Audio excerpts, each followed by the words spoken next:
เสียงนำภาวนาขอให้คุณค่อยๆหลับตาลงอนุญาตให้ร่างกายและจิตใจ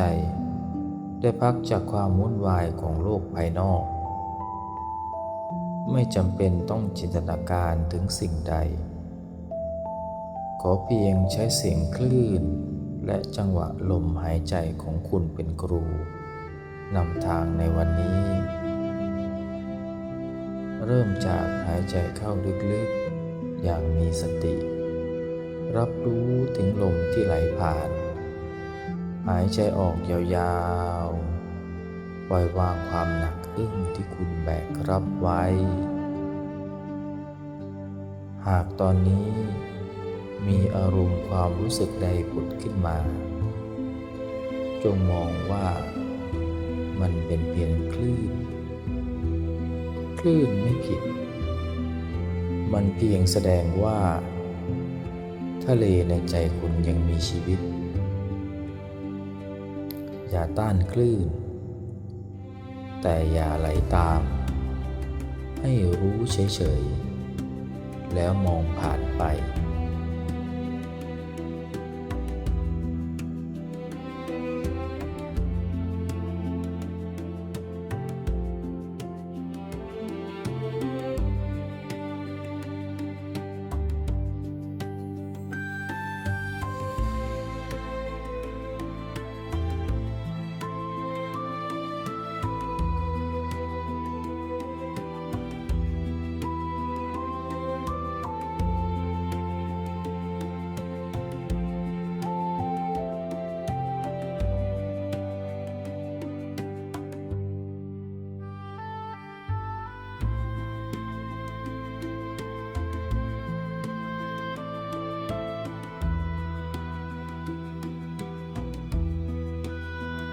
วันนี้เราจะเดินไปบนเส้นทางสายที่หนึ่งสายแห่งศรัทธาและแสงสว่างของจิตจงฟังเสียงบาลีนี้ไม่ต้องพยายามแปลความหมายแต่จงฟังด้วยสติศรัทธาปภาอันทการังวินาเสติแสงแห่งศรัทธาขจัดความมืดทั้งปวงศรัทธาจิตตัสสะปภาโหติเมื่อใจมีศรัทธาแสงย่อมเกิดเองภายในศรัทธาเป็นอาทิตย์ในมหาสมุทรนำจิตให้เห็นหนทางแห่งความดีความมืดของใจไม่หายด้วยคำสั่งแต่หายเมื่อเรายอมเปิดใจให้แสงส่องเมื่อเสียงและคลื่นเริ่มเบาลงจงพักใจของคุณไว้ในความเงียบนี้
เมื่อใจละทิ้งคลื่น